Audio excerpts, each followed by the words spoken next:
Hey everybody, welcome to part 2 of our first lecture in health. Um, yesterday's lecture ran a little longer than I expected, so I wanted to break that one up into two, so you don't have to sit and listen to me babble for too long in one sitting, even though the nice thing about having this be an online class is you can start and stop the lecture at any time.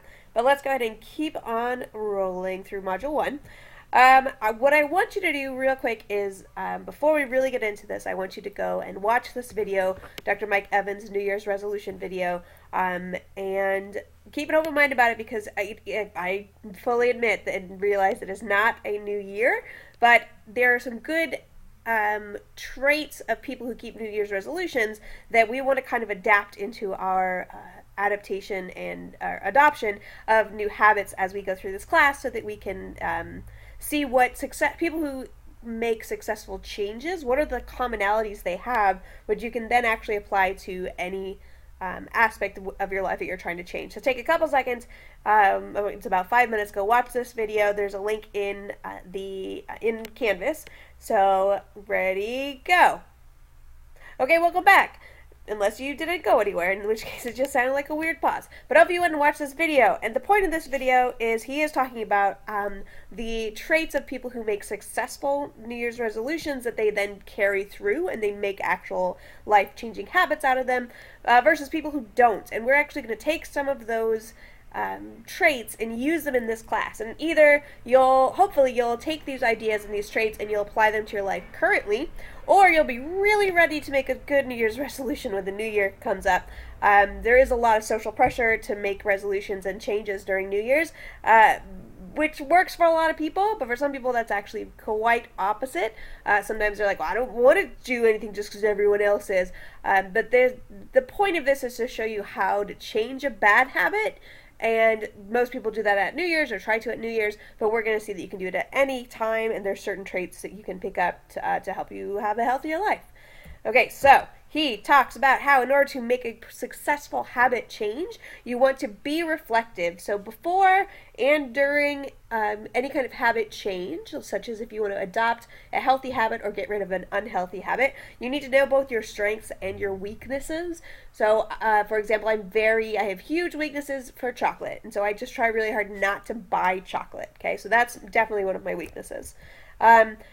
And so then also you need to, once you are reflective on what your strengths and your weaknesses are, you need to know the tools. And you may not have the tools to make these changes, and that's exactly what this class is for, is to give you strategies and to give you information to help you develop the tools you need to make healthy changes. And realize you want to do this in small steps. Don't say, well, I need to lose 60 pounds by next Thursday. That's actually incredibly unhealthy. And so this class is going to show you how we're going to make small steps in behavior changes to be a more healthy individual and with greater wellness, rather than making huge drastic changes that you're more likely to give up on. Not to speak to you as an individual, I obviously don't know all of you, but in general, when people try to make these huge drastic changes, they're more likely to fall back on bad habits, or they're going to, they just give up altogether. And I think they mentioned in the video, one thing to be really mindful of, it's actually a different one that I didn't want to have you look at, was when you have the tools and you're looking at the correct strategies to make changes, you want to make sure you're not replacing one bad habit with another habit, such as if you're quitting smoking, and so whenever you have an urge to smoke, you go eat a hamburger instead. Well, that's not replacing an unhealthy habit with a healthy habit. That's replacing one unhealthy habit with another unhealthy habit. So part of this class is to make sure you're making good choices in order to provide you the tools to make those choices. Okay, so as we go through this course, you're going to see wellness worksheets pop up and your assignments, and they're going to help you evaluate your lifestyle. And so these are designed to help you think about more than just what are you eating every day and how are you exercising every day, which are, again, those two parts of wellness that we tend to think of as the only important ones, but we now know are very much not. So there's emotional wellness, environmental wellness, social wellness, etc. So these are going to help you evaluate your lifestyle. So you really want to be honest on these. I'm not going to see your specific answers. I'm just going to see if you answered it or not, and if the program decided if you answered it well. I'm not going to sit here and say, well, look at this guy, he likes this. Okay, that's not what this program is for. This program is for helping you develop happy and healthy habits. Okay, you're going to create a wellness profile. So you have, in order to know where you're going, you have to know where you're starting. So that's what your wellness profile will be. You're going to look at how to break behavior chains because it's very easy. There's a Wendy's on my way home from work, and when I have a really bad day teaching high school students, trying to wrangle 10th graders into learning earth science, it's very, very easy for me to pop into Wendy's. This actually makes my commute easier if I go through the Wendy's parking lot rather than waiting at a long light. So I have to recognize that is a bad behavior, and I have to avoid that. So sometimes if I know I'm going to have that weak moment, I make sure I just go an extra block in the other direction in order to avoid that behavior. But like they said in the video, you have to have some sort of reward, or I don't know. Anyway, you have to have some sort of, the best kind of changes are going to come with if you are changing your behavior and you have a reward system afterwards. So if I know that I want to go to Wendy's, but I make myself not go, I'll reward myself by watching an extra 30 minutes of TV or something that I know is going to be relaxing, which is good and important and not unhealthy. And it's very important, and we all, it's getting better with technology, but it's really important to write down your data and your analysis of when you're changing your behaviors. Okay, so some of the wellness worksheets will help you focus on this. So data is literally the numbers. So how many times did you have a craving for alcohol but then not have the alcohol? And then analysis could be how, and well, it's the why, right? So it's why did this data change? So if you had a craving and you avoided it, talk about why you avoided it. So what was the conscious conscious decision you made to avoid it? What is the conscious decision you made to eat better, etc., etc.? If you have and it's totally fine to have bad days, and you should not leave that out of your data set. You should include all data. Data should not be viewed as good or bad. It's just data. And so if one of your habits you're trying to change is to sleep better, you should write down how many hours of sleep you get every night and then analyze it. So, I only got 2 hours of sleep last night. Well, I had to study so long, and I ate something that hurt my stomach. So then later, I need to adjust my study schedule, and I need to eat something, or at least take like an antacid to help my stomach, or whatever it is. You think you remember a lot of things, but we forget so much of our day that we just don't pay attention to because we don't tell ourselves we need to pay attention to it. And it's just an evolutionary thing.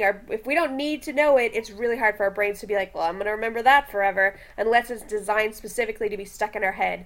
Like the Ninja Turtle theme song from 1986 has been, I can sing the entire thing to you right now because that's what I grew up on. I could sing it every single line because it's a song and our brains are good at picking up songs. But as someone pointed out, you can't, unless you're looking at it, think of the order of the colors in the Google logo, right? Because you don't need to know the order of the colors in the Google logo. You can always look it up again. So your brain's like, I'm not going to remember that when I could just look at it again. So if you don't tell your brain that, hey, I need to pay attention to this, like by writing it down, it's very unlikely that you will remember it. So taking that data is really important. And then writing down the analysis. So you might write down, well, I only slept for 2 hours last night. I'll come back and fill in why later.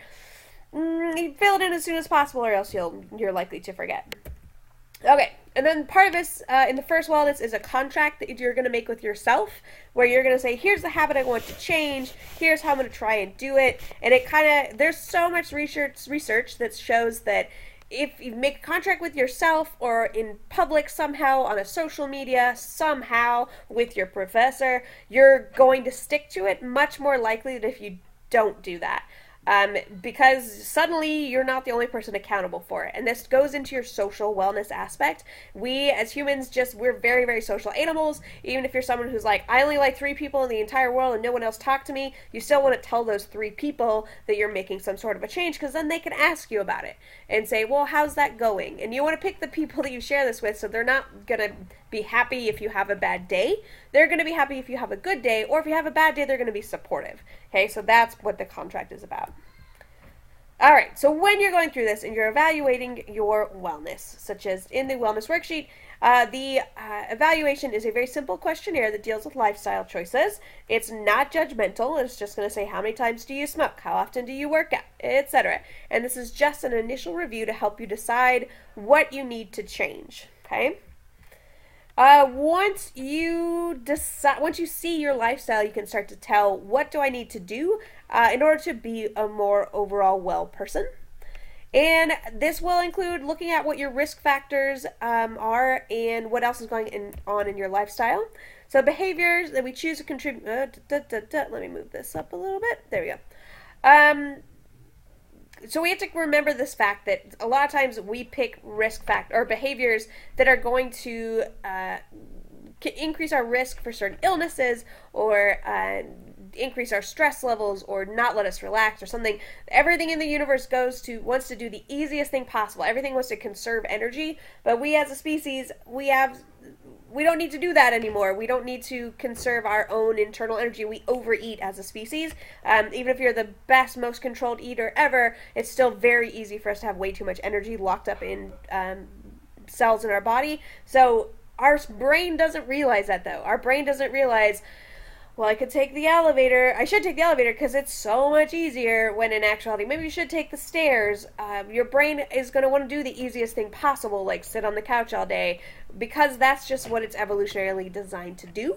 But we have to make these conscious choices in our behaviors to increase our wellness, to avoid illness. Okay, so this gives us control of our own health.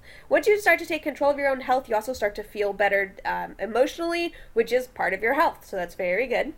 Half of all the deaths in the U.S. are linked to tobacco, bad diet, abuse of alcohol, firearms, vehicles. Okay, so etc.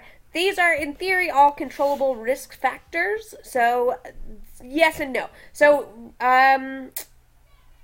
there are different genetic predispositions behind some of this, and there are behaviors that can be things that you can't control based on your environment. But a lot of this we can make good decisions about. So if you are given the choice of doing cocaine or not doing cocaine, you can make the choice not to. If you're given the choice of shooting a gun in your house, if you can hopefully make the choice not to, etc., etc. If you're given the choice of eating a healthy diet versus not, again, your brain is going to want you to eat that Big Mac because you know it's tasty, it's so good, but a salad is healthier for you, and your brain's not going to want you to eat it because, again, it's a harder food to eat, but the reason why it's hard to eat is because it's more healthy for you. We're going to talk about each one of these things in different parts of the class. Let's keep going. Okay, so things we cannot control include things like our age, our gender, and our ethnicity. So unlike what's happening in the politics and media, everything, you cannot control any of these things, okay? You can't control your age, obviously. You can't control your gender. So we're going to talk a lot about the spectrum that is the genders between male and female, and how being transgender is not a choice. Why would someone choose to go through such a hard part of their life? That's crazy town. It's biology. And you can't control your ethnicity. These are uncontrollable risk factors, okay? So remember, we talked about how each one of these things can contribute to how long you live, just based on society and other things. We will talk a lot about that stuff. Let's keep going. All right. Once you've done this questionnaire and you've started to reflect on your life in general, you can choose to make a behavior change. Okay? So let's talk about what shapes the change in behavior. So there are predisposing factors, okay? So this is, do you know the pros and cons of what you want to change? So if you want to make a drastic change in your diet, that's really expensive. And so that might be a con. So you want to be able to go in little steps to change your diet. Also, if you make huge changes in diet or something, or like exercise all at once, you could hurt yourself. So again, you want to know all the knowledge before you go into it. And a big part of this is, do you believe you can change? I know you can change. Society likes to think we can all change, but you need to know your limitations. And a lot of times we don't know our limits until we pass them, and we need to be really honest with ourselves. Can I sustain this? Is this healthy for me? When I was in college, I decided I was going to quit eating. When I first moved out of my parents' house, all I made was French toast because it was delicious, and I was so proud of myself for learning how to make it. It was a very bad idea, and so I decided, well, I'm going to quit making French toast, and I'm just going to eat spinach for like a week. I believed that could be my change, and I could change forever. It made me really sick because my stomach it was not a good change for me. I didn't do it in small steps, and then I went through a phase of just not believing I could ever change, but your brain can trick you into thinking, well, that must be the truth, and that's part of your emotional well-being that you need to realize is not necessarily always true. All right. You have to think about something called the locus of control. Is this something internal or external? Okay, so something, if you live in a hostile home, you may not be able to control that. You don't have a locus of control there. So you have to think about what is there that I can control. If you are predisposed to be an alcoholic, if it runs in your family, that's an internal thing that you cannot change. But maybe your locus of control is just not being around alcohol. Okay, so that's what a locus of control is. So these are, again, predisposing factors that will affect how you change your behavior. And your motivation and commitment. So hopefully as we go through this class, you'll not just be committed to making changes because it's healthy for you, but because the alternative is a little scary. Okay, so yeah, we'll get to that. And do you have supporting people in your life? So you should be able to count me as definitely as a supportive person, but it's a little hard because, again, I live so far away from MPC.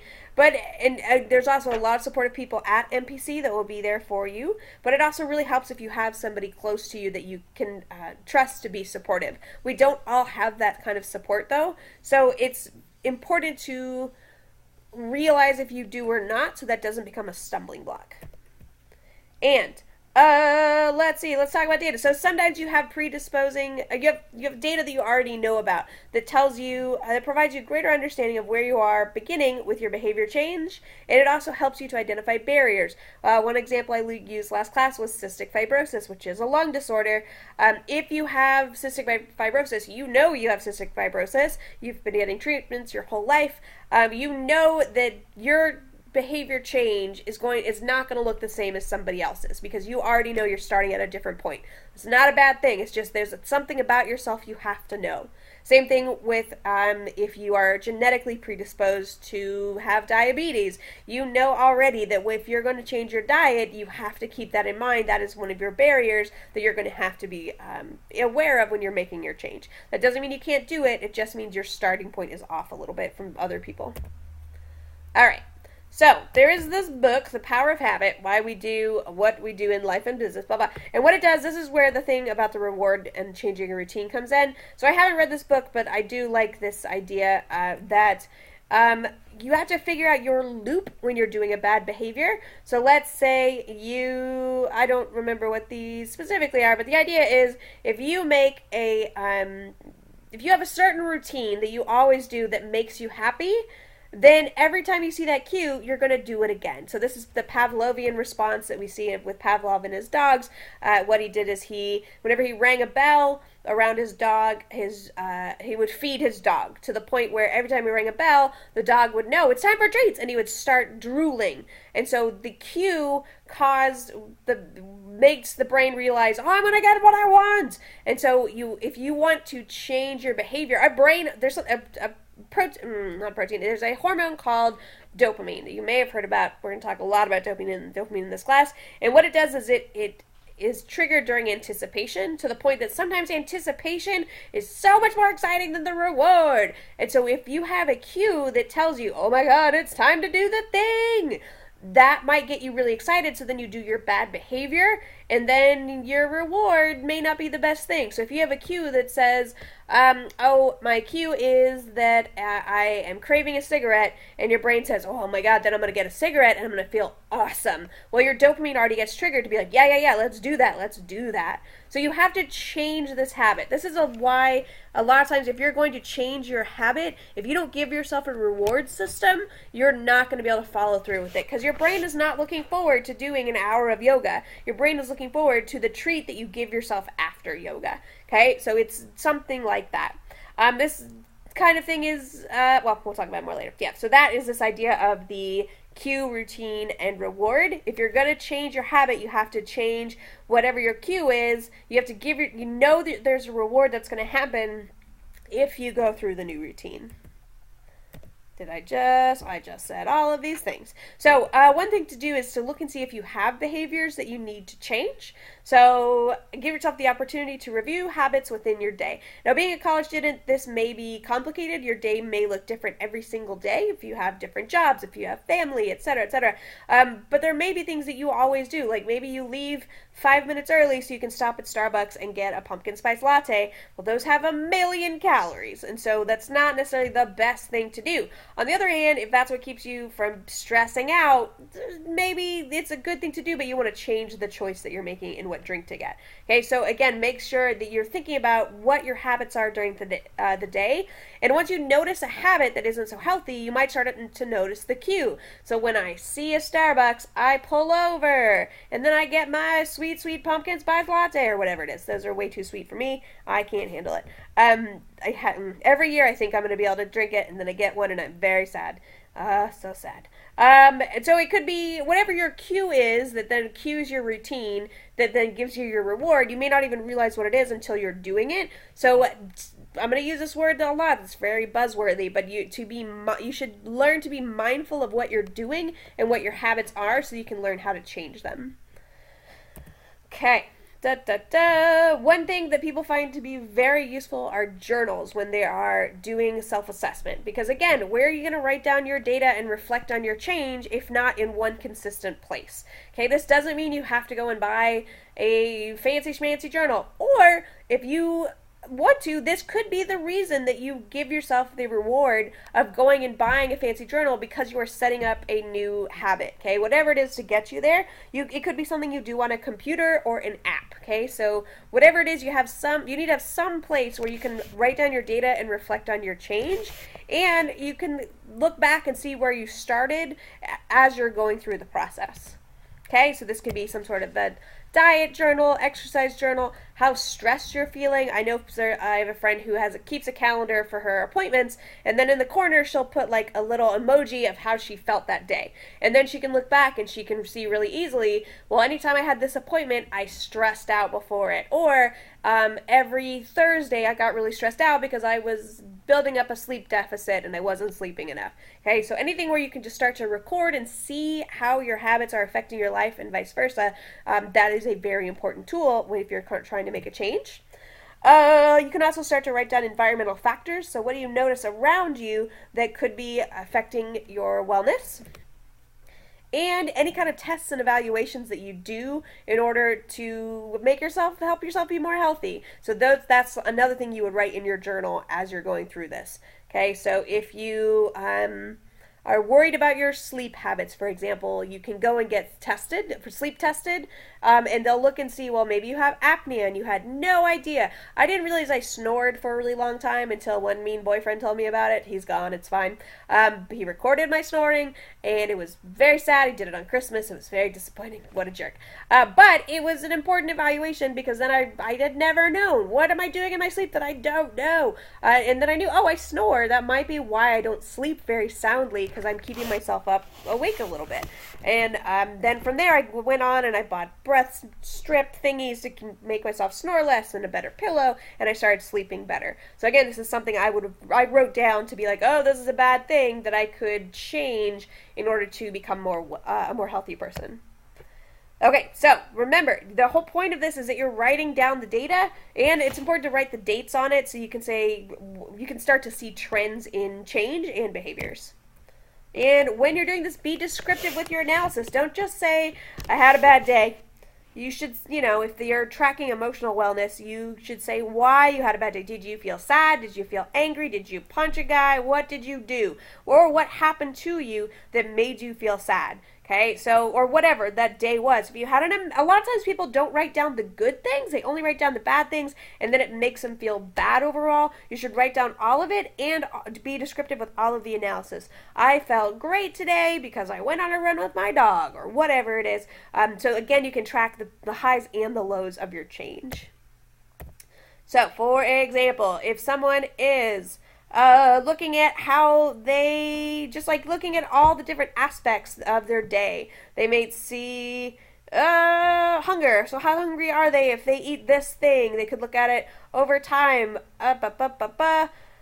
And then what are they doing while they're eating that might affect what they eat? So here they're eating with friends and they decide to eat at the food court. So they're eating a lot more things for lunch, even though they're not as hungry as they were in the morning, etc., etc. But either way, just like making sure you're writing as much as possible and etc. will help you start to make changes in your habits. All right. So data usually is some kind of measurement or number. So we can talk about things like if you're measuring your weight every day, or your hours that you sleep, how much water you're drinking, etc. This is a good quantifiable way to see how you're changing. This number gives you a greater understanding, not understand, of your baseline, which allows you to change this. You very, very often when we feel bad, it's because we don't drink enough water. We tend to be a underhydrated species for whatever reason. And so if you suddenly decide, well, I'm going to be very conscious about drinking more water, and I'm going to write it down, and then you're also monitoring your emotional wellness, you might see that they go together. Like, as I drink more water, I feel better. Or it could be the exact opposite, maybe, or it could be they don't affect each other at all. But if you don't write it down, then you won't be able to go back and look at the patterns and and get to your goal eventually. And so keeping your data allows you to track your progress and then know if you've met your goal. So if you just know every time I see something blue, I'm going to drink some water, you may end up drinking way too much water, and too much of the good thing is really bad for you. And so it's good to monitor these things and be mindful and know where your goal is. And because again, once you meet your goal, you can change your goal to be healthy in a different way or to maintain that habit, whatever it is. But in keeping your data, you can keep track of your progress. Okay? And so when you're analyzing, this is, you can look and say, well, I noticed I smoked 3 times today, but yesterday I smoked 12 times. So what was the difference? Maybe yesterday it was raining, so I couldn't go outside, etc. Whatever it is, when you're taking that data, so if we go back to this picture, here's the data. So this is literally the data. What time, what is it, a meal or a snack, etc., etc. Here's data. Here is some analysis. So why did you eat this? What made you do this? Thoughts and concerns, etc. So this is, this is kind of more data what's happening. You could then at the end write a reflection of like, how did I feel overall for the day? Well, I should have eaten more. I should have eaten less. Whatever. I shouldn't have. Why did I eat this way? I wanted to be part of the group. Well, whatever it is, you need to tell yourself to say, well, maybe I shouldn't have had a soda. Maybe if your group makes you, like, peer pressures you into having a soda, maybe you're in the wrong group, etc. So anything you need to be able to look back at your data and analyze it, that's part of your analysis. You should write that down as well so you can keep track of any realizations you have, whether it be good or bad. All right, back. So this analysis helps you understand your barriers and provides you understanding. It helps you figure out the strategies you need to develop as you're observing your own behavior. You may not even realize that you always buy a coffee when you're with this certain person. There's a lot of weird psychology around some of our behaviors that we don't even realize. Like when we hold warm drinks, it tends to predispose us to feel happier towards whoever we're with. So maybe you buy a hot pumpkin spice latte when you're with someone because they make you happy and you want to feel even more happy. So maybe you're getting a bunch of unnecessary calories just because you're with someone you really like. So little weird things that could pop out, you're going to be seeing that in your analysis of your behavior.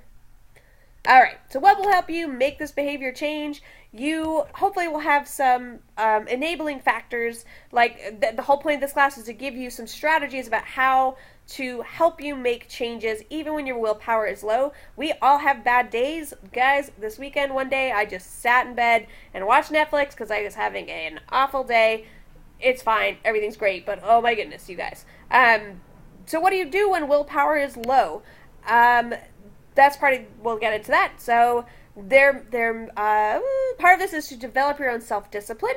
So part of your self-discipline for this class is I want to make a good grade, right? And so that hopefully will kind of feed into itself. So you want to make a good grade, but in order to get a good grade, you have to learn about these healthy strategies, and then in order to use the healthy strategies and really understand it so that you can reflect back during quizzes, you will hopefully internalize some of those things. So hopefully your self-discipline will also increase as you take this class. You will be getting so many resources in this class to help you take responsibility of your own behaviors. And it's really important to know that you can be successful, okay? So, and that's why it's important to know yourself when you do this. If you are, for example, my dad's wife only has one leg. When she was born without one of her from the knee down. It just never grew her entire life. So her goal should not be to run a mile because she only has one leg. Okay, so if her goal is something she just will never be successful at, then that's not a good goal. So we need to make goals that will help us actually be successful. And you might think, well, that's cheating, but it's not. Because if we can't envision ourselves being successful and giving ourselves positive self-talk about it, we tend to give up on behavior changes, even if they would be better for our lives. Okay? Part of an enabling factor that'll help you make this behavioral change is to not set up your own roadblocks. So if you've decided you're going to change your diet, and so you're going to buy a whole lot of salads, but then you say, oh no, but payday isn't for however long, I better eat a Wendy's hamburger. Well, you've set up your own roadblock, okay? So the whole point, and part of this goes back to this envisioning success, is you're trying to help yourself get rid of these roadblocks, okay? And one way to do this is to share with others. So if you are that person who is eating in the food court and your friends all get a soda, so you get a soda, if you tell them, hey guys, I'm trying to change my habits a little bit, if you're with the right group of people, if you have good social wellness, they'll support you and say, awesome, look at you making the right choice. I think living in California and living in 2018, we are living in a society where people make a lot of choices about their wellness in ways that don't get made fun of. Like when I was a kid, oh, you're eating healthy, well, you're a freak. Okay, oh, tofu, you're a weirdo. Those kind of talk, that kind of bad talk or unhealthy talk that especially you here in Texas, is no longer as prevalent as it used to be. I think people now realize that we all need to be healthier in general. And so sharing sharing that you're making a change is an enabling factor because, again, it makes that social contract so people can kind of keep up with you on it. Okay. So, what will help you make these behavioral changes? You should, if you are sharing this with other people, you should get praise from other people. One thing you can do in this class is reach out to other students in the class and say, hey, let's start a day when we all go do Pilates, or a day when we all eat salad for lunch, or something. And then you can give each other high fives or whatever it is to praise yourself for doing the right thing. That, again, is going to release that dopamine, which makes you feel better about doing the thing, which means now your cue is, if I do the good thing that I'm supposed to, I will get that reward of the dopamine, and that's going to make you feel better and better every time you do it. There's that reward. Give yourself a reward when you do the good behavior, or, know that, if I run an extra block today, then I will, buy a smoothie, or whatever it is that is the reward you need to get yourself over that harder new behavior. And encourage yourself and other people who are also doing this, and hopefully you'll have a social network that's also encouraging you. And recognize that you're making changes. So the fact that you're keeping data, you can go and look and say, oh, look, at the beginning of this behavior contract, I was only sleeping 2 hours a night, but now I'm sleeping 4 hours a night, and that's such a huge improvement. So one of the reasons we write data and write analysis is to make sure we can recognize that change is happening. And again, all of these things are going to give you a sense of achievement, and you should recognize that even small changes are really important, and they should give you some sense of achievement. Okay, and just know you're going to live longer, hopefully, if all of these things, if you have a better sense of wellness. It's really hard to internalize this idea that, well, if I eat better, I'll live longer, or if I make sure all 9 aspects of my wellness are balanced, I'll live a healthier life. It's a lot easier to say, well, but what if I start tomorrow and I have a cheeseburger for dinner instead? That's why we want to have all these other things like encouragement and recognition and praise from others, etc. Because it's really hard to imagine living to be 80 or 90, but it is very easy to recognize and give yourself a pat on the back if you eat the right food rather than the easy food. And all of this leads to more happiness.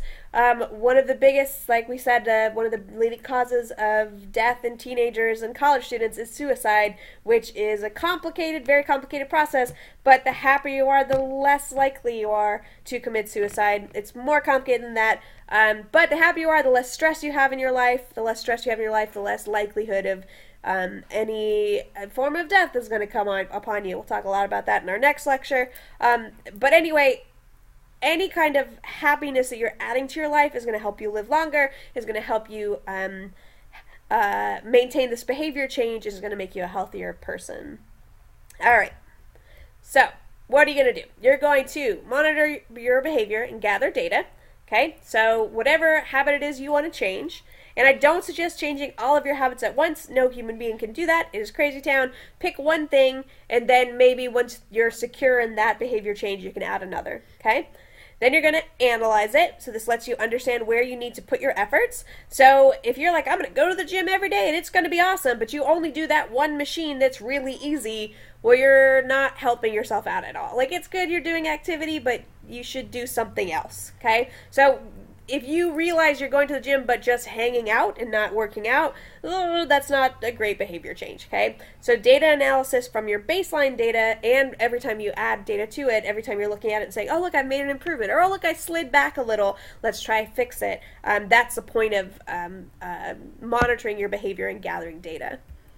Okay, and there's this thing called a SMART goal. So you may hear on different aspects of lots of things. So a SMART goal, when you're in teacher school, like I went to teacher school, you learn about SMART goals. These are specific, they're measurable, they're attainable, they're realistic, and they're timed. Okay, so you want to choose one thing. So I want to cut red meat out of my diet. That is a very specific goal, not just I want to be healthy, because being healthy is very complicated. Something measurable, so you can evaluate if you meet your goal or not, if it's actually measurable. So what this means is every day you'll check your data log, and say, did I do the thing? So have I had red meat today? No, I haven't had red meat today. Actually, I had to think about it for a second. What the heck did I have for breakfast? Eggs? Good. Awesome. So I measured it. Awesome. Is it an attainable goal? Is it something you can do within your limits? So even getting a little bit better fitness is better than having none. So don't say, I'm going to run a marathon next month if you never do any activity. That is not an attainable goal. Okay, so you need to take baby steps into making these behaviors. You're more likely to keep the behaviors and become healthier if you do that. Attainable and realistic, okay? So remember, you want to have success. You can also make this realistic. This could be rewards. Are you giving yourself a reward for doing the behavior? And make it time frame specific, okay? So if you want to change your sleeping habits before Thanksgiving, then that's a good time frame, okay? Yeah, so every time you make one of these goals, make sure you're thinking about all 5 of these aspects.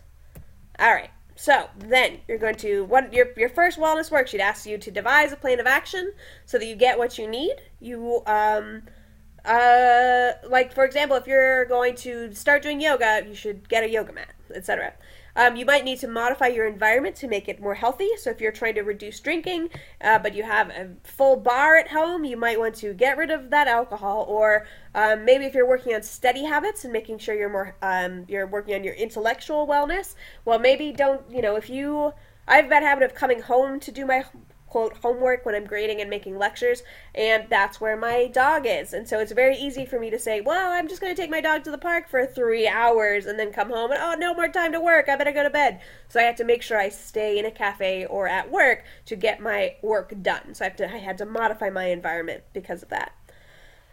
You want to control related habits. So if you are trying to sleep better, but you realize that you're staying on your phone and checking out Instagram stories for 10 hours or whatever, however many hours. When we say, I'm going to go to bed now, and then you stay on your phone for 2 hours, that's a related habit that's messing up your sleep.